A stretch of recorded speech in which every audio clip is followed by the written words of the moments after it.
மாநில ஆலோசனை குழு உறுப்பினர் சங்கை குறித்தான ஜனாப் சையத் அஹமது ஹுசைனி அவர்கள் தமது எழுச்சியுரையை நிகழ்த்துவார்கள்.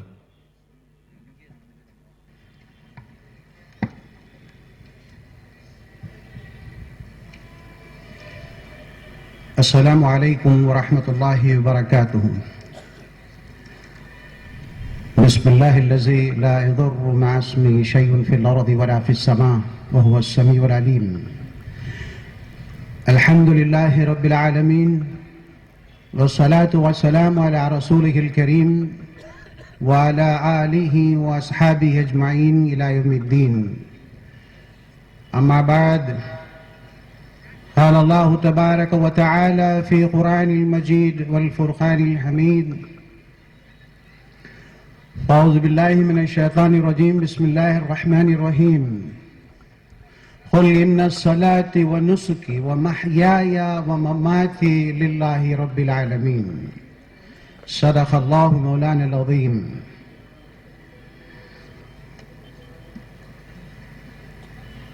கோவை மாவட்ட அனைத்து ஜமாத்துகள் மற்றும் இஸ்லாமிய இயக்கங்களின் கூட்டமைப்பு சார்பாக நடத்தப்படுகின்ற மாபெரும் ஷரியத் பாதுகாப்பு மாநாட்டினுடைய தலைவர் அவர்களே, மேடையிலே வீற்றிருக்கக்கூடிய சங்கை மிக்க உலமா பெருமக்களே,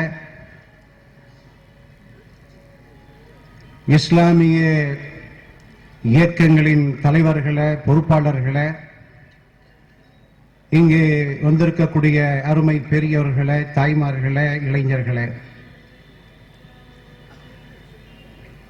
இன்றைக்கு இந்திய நாடு ஒரு கொந்தளிப்பான நிலையிலே இருந்து கொண்டிருக்கிறது.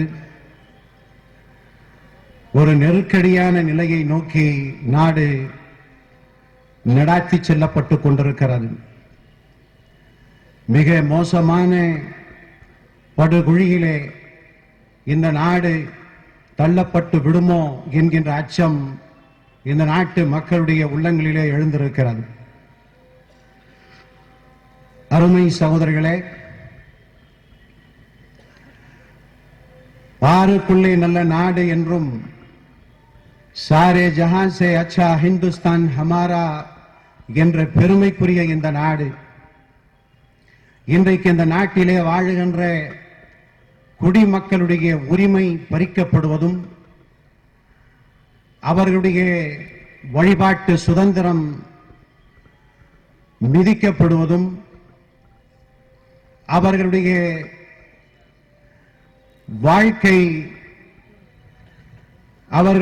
வாழ்க்கையிலே ஒரு விதமான நெருக்கடி உண்டாக்கப்பட்டிருப்பதும் மிகவும் வருத்தத்திற்குரிய ஒரு விஷயமாகும்.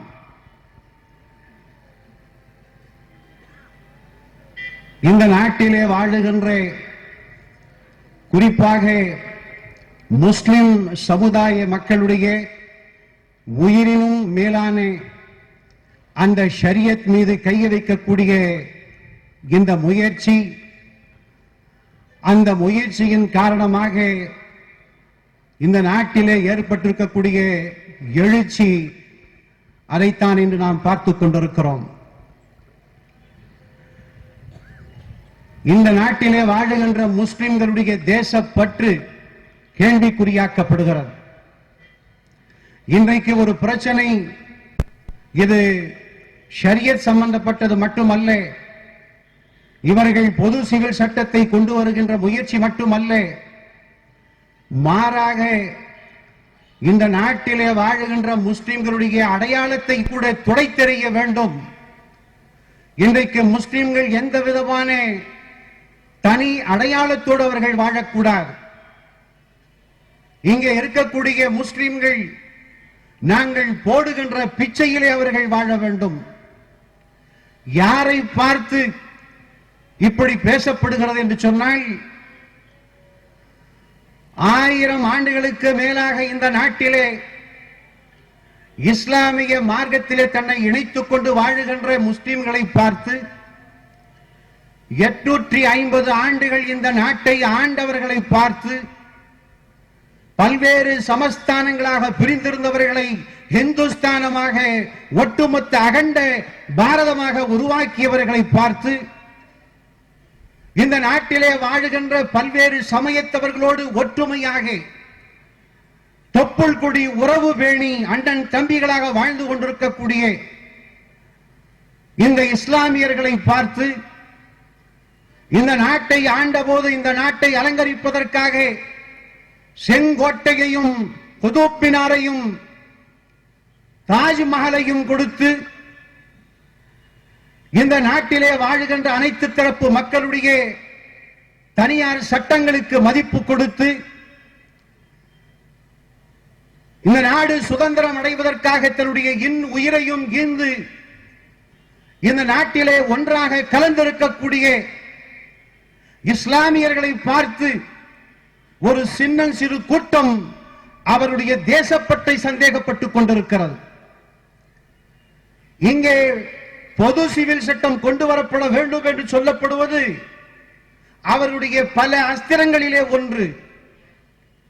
அவர்கள் முஸ்லிம்களுடைய எதிர்வினையை எதிர்பார்க்கிறார்கள்.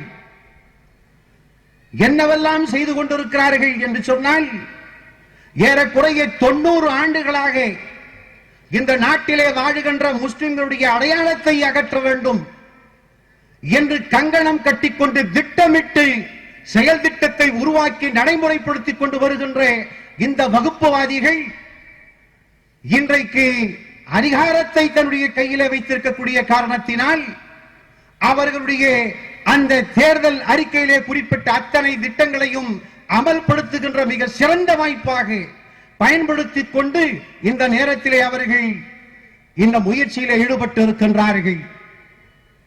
வரலாற்றை திரிப்பதும் பாட திட்டங்களை மாற்றுவதும், அங்கே ஒற்றை கலாச்சாரத்தை ஒரே நாடு ஒரே கலாச்சாரம் என்று மற்ற அனைத்து சமய கலாச்சாரங்களையும் அழித்துவிட்டு பொய் பிரச்சாரங்களையும் அவதூறுகளையும் இந்த இஸ்லாமிய சமூகத்தின் மீது சுமத்தி இவர்கள் அதிகம் பிள்ளைகளை பெற்றுக் கொள்ளுகிறார்கள், அதிகம் திருமணங்களை முடித்துக் கொள்ளுகின்றார்கள் என்றெல்லாம் பொய்யை இட்டு கட்டி இவர்கள் மத மாற்றத்தை செய்கிறார்கள் என்ற பொய்யை சொல்லி இப்படி தொடர்ந்து இவர்கள் இந்த துவேஷ பிரச்சாரத்தை செய்து இந்த நாட்டிலே இருக்கக்கூடிய பெரும்பான்மையான இந்து மக்களுடைய உள்ளங்களிலே இஸ்லாமியர்களை பற்றிய ஒரு வெறுப்பை விதைத்து கலவரங்களை அறுவடை செய்து கொண்டிருக்கின்றார்கள். அந்த முயற்சியில ஈடுபட்டு இருக்கின்றார்கள். இன்றைக்கு இந்த நாட்டிலே வாழுகின்ற சிறுபான்மை மக்கள், குறிப்பாக முஸ்லிம்கள், ஒரு அச்ச உணர்வோடு வாழுகின்ற நிலைமை ஏற்பட்டிருக்கிறது. உலகத்திலே இருக்கக்கூடிய பிரசித்தி பெற்ற நிறுவனங்கள் அம்னஸ்டி இன்டர்நேஷனல், மூடிஸ் ஃபவுண்டேஷன் போன்றவை எல்லாம் இந்த நாட்டிலே இருக்கக்கூடிய சகிப்பற்ற தன்மையை சுட்டிக்காட்டி எச்சரிக்கை செய்த பிறகும் கூட இவர்கள் இதே தொடர்ந்து இந்த முயற்சியில் ஈடுபட்டுக் கொண்டிருக்கின்றார்கள். எந்த அளவுக்கு என்று சொன்னால், இந்த நாட்டிலே இருக்கக்கூடிய மக்களால் தேர்ந்தெடுக்கப்பட்ட பிரதமர் நரேந்திர மோடி அவர்கள் எல்லோருக்குமான பிரதமராக இருக்கிறார். ஆனால் அந்த பிரதமர் இந்த நாட்டிலே சிறுபான்மையிலேயே பெரும்பான்மையாக வாழுகின்ற இஸ்லாமியர்களுடைய அந்த பெருநாளுக்கு வாழ்த்து சொல்வதற்கு கூட அவருக்கு மனமில்லை. ஆனால் தீபாவளியை ராணுவ வீரர்களோடு கொண்டாடுகிறார், கொண்டாடட்டும். ஆனால் இஸ்லாமியர்களை பற்றிய ஒரு வெறுப்பு உங்களுடைய மனதிலே இருப்பது அப்பட்டமாக தெரிகிறது. எனவே இந்த நாட்டிலே இருக்கக்கூடிய சிறுபான்மை மக்கள் ஒருவித அச்ச உணர்வோடு வாழ்ந்து கொண்டிருக்கின்றார்கள். இந்த நிலைமை மாற வேண்டும். இன்றைக்கு சமீபத்திலே கோழிக்கோட்டிலே பேசிய நம்முடைய பாரத பிரதமர் என்ன சொல்லுகிறார்? முஸ்லிம்களை தூய்மைப்படுத்த வேண்டும் என்று சொல்லுகிறார். சில நாட்களுக்கு முன்பாக இஸ்லாமிய சகோதரிகளுக்கு நீதி கிடைக்க வேண்டும், அவருடைய உரிமை தட்டி பறிக்க கூடாது என்று நாம் குரல் கொடுக்க வேண்டும் என்று சொல்லுகிறார். ஆனால் இவர் முதலமைச்சராக இருந்த பொழுது குஜராத்திலே நடந்த கலவரங்களுக்கு அவர் என்ன சொன்னார்? இது நியாயம்தானா என்று கேட்ட பொழுது, காரிலே அடிபடுகின்ற நாயை பற்றி எல்லாம் கவலைப்பட வேண்டியது என்று சொன்னாரே, இந்த நாட்டிற்காக தியாகங்கள் போல புரிந்து இந்த நாட்டினுடைய இறையாண்மையை காப்பதிலே தன்னுடைய உயிரை அர்ப்பணித்த முஸ்லிம்களை இன்றைக்கு அவர் இப்படி சொல்லிக் கொண்டிருக்கிறார் என்று சொன்னால், இன்றைக்கு இங்கே வாழுகின்ற முஸ்லிம்களுடைய நிலைமையை சற்று சிந்தித்து பாருங்கள். இது ஒன்று மட்டுமல்ல, பொது சிவில் சட்டத்தை இவர்களால் ஒருபோதும் கொண்டு வர முடியாது. ஆனால் அவர்கள் இப்படி செய்தால், இதை கொண்டு வருவோம் என்று சொன்னால் முஸ்லிம்களுடைய எதிர்வினை என்னவாக இருக்கும் என்பதை எதிர்பார்க்கிறார்கள். அதைத்தான் இப்பொழுது அவர்கள் பார்த்துக் கொண்டிருக்கிறார்கள். இதை அவர்கள் எதிர்பார்க்கவில்லை, இந்த எழுச்சியை அவர்கள் எதிர்பார்க்கவில்லை. காரணம், ஷரியத் என்பது முஸ்லிம்களுடைய வாழ்க்கையிலே அது ஒன்றாக கலந்திருக்கக்கூடிய ஒன்று. இஸ்லாமியர்கள் தன்னுடைய வாழ்க்கை முறையையும் வழிபாட்டையும் இரண்டாக பிரிக்கவில்லை. இஸ்லாமிய தீன் என்று சொன்னால், தீன் என்ற வார்த்தைக்கு என்ன பொருள் என்றால், வெறும் வழிபாடு மட்டுமல்ல, வணக்க வழிபாடுகள் மட்டுமல்ல, மாறாக அவன் எதை உண்ண வேண்டும், எதை உடுக்க வேண்டும், யாரை திருமணம் முடிக்க வேண்டும், அவன் யாரை திருமணம் முடிக்க கூடாது, என்ன உடை உடுத்த வேண்டும், அவருடைய பார்வை எப்படிப்பட்டதாக இருக்க வேண்டும் என்பதை எல்லாமே அல்லாஹ் நிர்ணயிப்பான். ஒரு இறை நம்பிக்கையாளருடைய ஒவ்வொரு அசைவையும் அல்லாஹ் நிர்ணயிப்பான். இதை சொல்லிவிட்டு, சட்டங்களை சொல்லிவிட்டு அல்லாஹ் சொல்லுகிறான், தில்க ஹுதூதுல்லாஹ் ஃபலா தஅததுஹா வமன் யதஅத்த ஹுதூதுல்லாஹ் ஃபஉலைக ஹுமுல் ஸாலிமூன். இது அல்லாஹ் விதித்த வரம்புகள், இதை நீங்கள் மீறக்கூடாது. எதை சொல்லிவிட்டு அல்லாஹ் சொல்லுகிறான்? வாரிசு உரிமை சட்டங்கள், தலாக் நிக்கா பற்றிய சட்டங்கள், இவற்றையெல்லாம் சொல்லிவிட்ட பிறகு அல்லாஹ் சொல்லுகிறான், தில்க ஹுதூதுல்லாஹ், இது அல்லாஹ் விதித்த வரம்புகள், ஃபலா தஅததுஹா, இதை நீங்கள் மீறாதீர்கள். வமன் யத்தஅத்த ஹுதூதுல்லாஹ் ஃபஉலைக ஹுமுல் ஸாலிமூன், யார் இதை மீறுவார்களோ அவர்கள்தான் அக்கிரமக்காரர்கள் என்று அல்லாஹ் குறிப்பிட்டு காட்டுகிறான். எனவே முஸ்லிம்களுடைய வாழ்க்கையிலே அது உயிராக கலந்திருக்கக்கூடிய ஷரியத்தை அதன் மீது கை வைத்து அதை நீக்க முற்பட்டால் இஸ்லாமியர்கள் உயிரை அர்ப்பணித்து விடுவார்களே தவிர ஷரியத்தில் எந்த மாற்றத்தையும் கொண்டு வருவதற்கு அவர்கள் தயாராக மாட்டார்கள் என்கின்ற எழுச்சியைத்தான் இன்றைக்கு இந்த பிஜேபி அரசு பார்த்து வியந்து போயிருக்கிறது. தேன் கூட்டிலே கையை வைத்து விட்டோமோ என்று அது அச்சப்படுகிறது.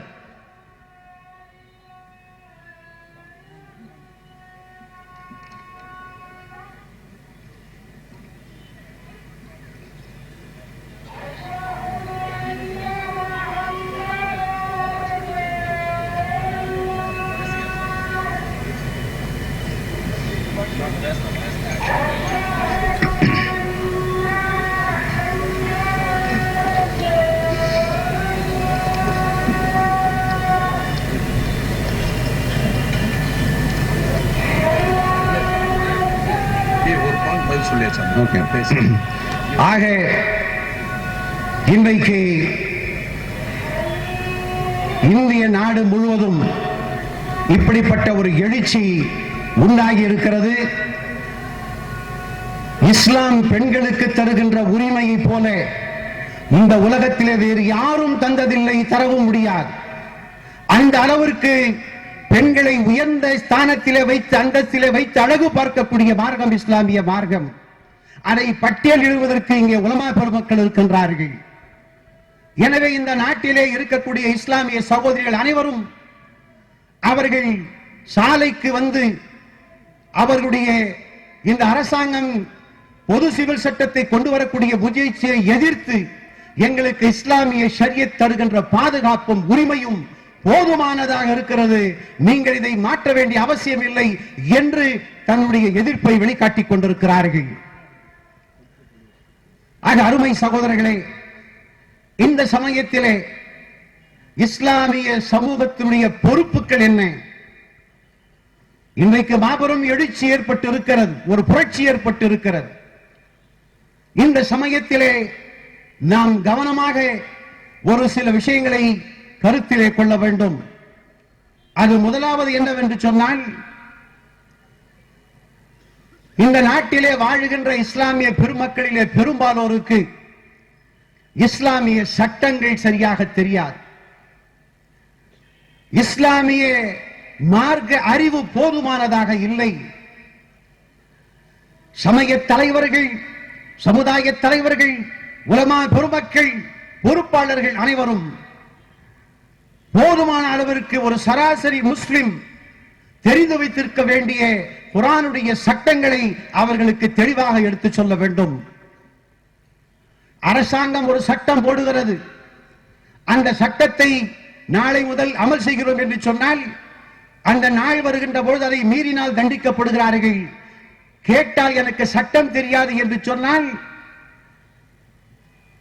அவர்கள் சொல்லுகின்றார்கள், ignorance of law has no excuse.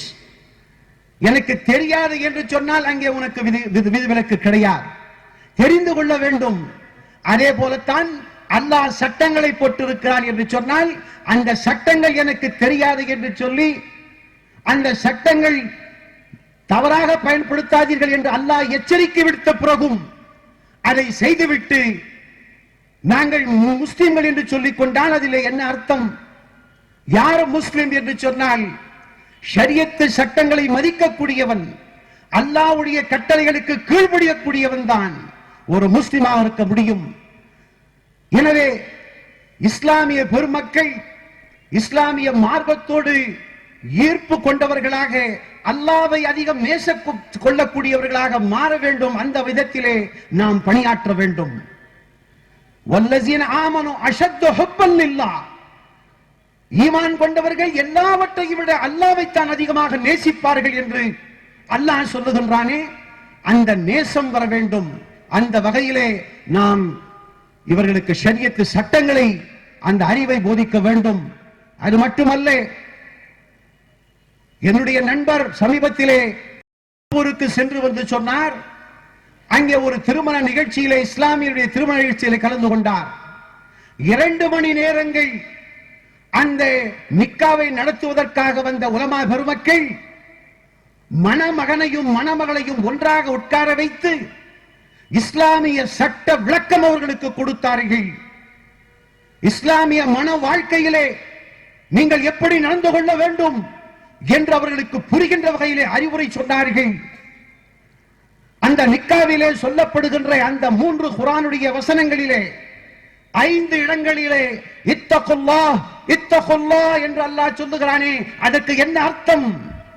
குடும்ப வாழ்க்கையிலே அல்லாஹ்வுக்கு பயந்து கொள்ளுங்கள் என்று சொல்லுகின்ற அந்த வார்த்தைக்கு உள்ள பொருள் என்ன என்பதை அவர்களுக்கு எடுத்துச் சொல்லி அல்லாஹ்வுடைய அச்சத்தை அவர்களுடைய உள்ளத்திலே ஏற்படுத்தி, நீங்கள் செய்து கொள்ளுகின்ற இந்த கான்ட்ராக்ட், இந்த சோசியல் கான்ட்ராக்ட், இந்த திருமண ஒப்பந்தத்தை பேணிக் கொள்ளுங்கள், நீங்கள் இதை பற்றி விசாரிக்கப்படுவீர்கள் என்று எச்சரித்து அறிவுரை சொல்லிய பிறகு 2 பேருக்குமே ஒரு எழுத்துப்பூர்வமான தேர்வு வைத்து 2 மணி நேரத்துக்குள்ளாகவே, அருமை சகோதரர்களே, அந்த தேர்வு எழுதிய பிறகுதான் அங்கே நிக்கா நடத்தி வைத்தார்கள்.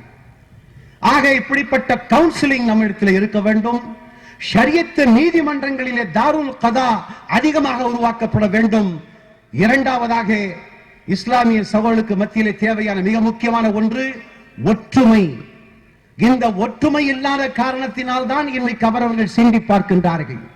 இன்றைக்கு மேடையிலே உட்கார்ந்திருக்கக்கூடிய பல்வேறு தலைவர்கள், எல்லா தலைவருடைய நோக்கமும் ஒன்றுதான், ரஸாய இலாஹி ஃபலாஹ் ஆகிரத், அல்லாஹ்வுடைய திருப்தி, மறுமை வெற்றி. இதுதான் எல்லா இயக்கத்தவர்களுடைய ஒரே குறிக்கோள், ஒரே கோட்பாடு. ஆனால் ஒரே குறிக்கோளை கொண்டவர்கள், கோட்பாடுகளை கொண்டவர்கள் பிரிந்திருப்பதுதான் முரண்பாடானது. அவர்கள் சேர்ந்திருப்பதுதான் நீதியானது, இயற்கையானது. எனவே நாம் பிரிந்து விட்டால், நமக்குள்ளே ஒற்றுமை குறைந்து விட்டால் பலவீனம் ஏற்பட்டுவிடும் என்று அல்லாஹ் எச்சரிக்கிறான். அல்லாஹ் தஆலா சொல்லுகிறான், இன்னல்லாஹ யுஹிப்புல் லஸீனா யுகாத்திலூன ஃபீ ஸபீலிஹி கஅன்னஹும் ஸஃபன் புன்யானும் மர்சூஸ். நீங்கள் எதிரிகளோடு போராடுகின்ற பொழுது ஈயத்தால் வார்க்கப்பட்ட சூரை போல இருக்க வேண்டும் என்று அல்லாஹ் சொல்லுகிறான். வஅதஸிமு பிஹப்லில்லாஹி ஜமீஆ வலா தஃபர்ரகு. எனவே அருமை சகோதரர்களே, மேடையிலே அமர்ந்திருக்கக்கூடிய தலைவர்களுக்கும் பொறுப்பு இருக்கிறது. இங்கே வந்திருக்கக்கூடிய பொது மக்களுக்கும் தொண்டர்களுக்கும் பொறுப்பு இருக்கிறது. அது என்னவென்று சொன்னால் அத்தீனு நசிஹா. தீன் என்பது நசிஹத். என்ன தீன் என்று சொன்னால் நலம் நாடுவது. தொண்டர்கள் தலைவருக்கும் தலைவர்கள் தொண்டர்களுக்கும் நலம் நாடுவது. எனவே இந்த கூட்டமைப்பு இன்றைக்கு உருவாகி இருக்கக்கூடிய இந்த கூட்டமைப்பை பார்க்கின்ற பொழுது இன்றைக்கு மகரிப்பு தொழுகையிலே இகாமத்து சொல்லிவிட்ட பிறகு அங்கே இமாம் அவர்கள் சொன்னார்கள், உங்களுடைய சஃப்புகளை நேராகவும் நெருக்கமாக வைத்துக் கொள்ளுங்கள், அல்லாஹ் உங்கள் மீது ரஹமத்து செய்வான் என்று சொன்னார்களே, அதுதான் எனக்கு நினைவுக்கு வருகிறது. இன்றைக்கு உட்கார்ந்து இருக்கக்கூடிய இந்த மேடையில் அமர்ந்திருக்கக்கூடிய பல்வேறு தலைவர்கள் எல்லோரும் நெருங்கி நெருக்கமாக இந்த ஷரியத்துக்கு எதிராக தொடுக்கப்பட்டிருக்கக்கூடிய இந்த போரை எதிர்த்து இருக்கக்கூடிய வலிமை பெற்றவர்களாக இங்கே ஒன்று சேர்ந்து விட்டார்கள். இந்த ஒற்றுமை ஓங்க வேண்டும். இந்த ஷரியத்து மாநாட்டோடு, இந்த ஷரியத்து விழிப்புணர்வோடு இது முடிந்துவிடக் கூடாது. இது தொடர்ந்து இருக்க வேண்டும். அல்லாஹ் சுப்ஹானஹு வ தஆலா நம்முடைய உள்ளங்களை இணைக்கக்கூடியவனாக இருக்கிறான். இந்த உலகத்தையே நீங்கள் கொடுத்து விட்டாலும் இணக்கத்தை ஏற்படுத்தி விட முடியாது. ஆனால் மோமின்களுடைய உள்ளத்தை அல்லாஹ் இணக்கம் செய்திருக்கிறார் என்று சொன்னால் அதை நாம் வீணடித்து விடக் கூடாது. அங்கே நாம் பிரிவினைகளை ஏற்படுத்தி விடக் கூடாது. ஆக அருமை சகோதரர்களே, இன்றைக்கு இந்த விழிப்புணர்வை தரக்கூடிய வகையிலே பெரும் தலைவர்களும் சமுதாய உலமா பெருமக்களும் இங்கே வந்திருக்கிறார்கள். ஆக இந்த மாநாடு மிக பெரும் வெற்றி அடைந்திருக்கிறது. இந்த வெற்றிக்கு பின்னால் நம்முடைய உழைப்பு இருக்கிறது, நம்முடைய பணி இருக்கிறது. என்றும் இந்த ஒற்றுமை நிரந்தரமாக இருக்க வேண்டும். இஸ்லாமிய சகோதரர்கள் அனைவரும் இஸ்லாமிய சட்டங்களை அறிந்து புரிந்து அதை நாம் கடைபிடிக்க வேண்டும். இந்த அரசாங்கத்தினுடைய கனவுகள் நிறைவேறக்கூடாது. இந்த நாட்டிலே வாழுகின்ற தலித்துகள், ஒடுக்கப்பட்டவர்கள், நசுக்கப்பட்டவர்கள், சிறுபான்மையர்கள் எல்லோருக்காகவும் அநீதி இழைக்கக்கூடிய அரசாங்கத்துக்கு எதிர்த்து குரல் கொடுக்க வேண்டிய கடமை முஸ்லிம்களுடைய கடமை. இது மார்க்க கடமை.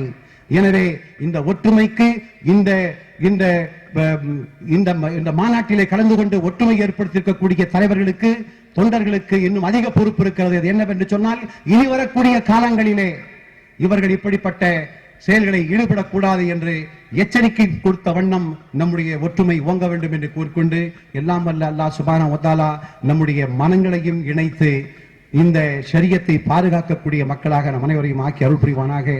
ஆமீன். வாஹிரு தாவானா அல்ஹம்துலில்லாஹி ரப்பில் ஆலமீன். வஸ்ஸலாமு அலைக்கும் வரஹ்மத்துல்லாஹி வபரகாத்துஹு. ஜஸாகல்லாஹு ஹைர். ஜனாப் சையத் அஹமது ஹுசைனி அவர்களே, இன்ஷால்லா இஷாவுடைய தொழுகைக்கு அதான் சொல்லப்பட்டாலும் கூட நிகழ்ச்சி முடிந்த பிறகு இஷாவுடைய தொழுகை நடைபெறும் என்பதை தெரிவித்துக் கொள்கிறோம்.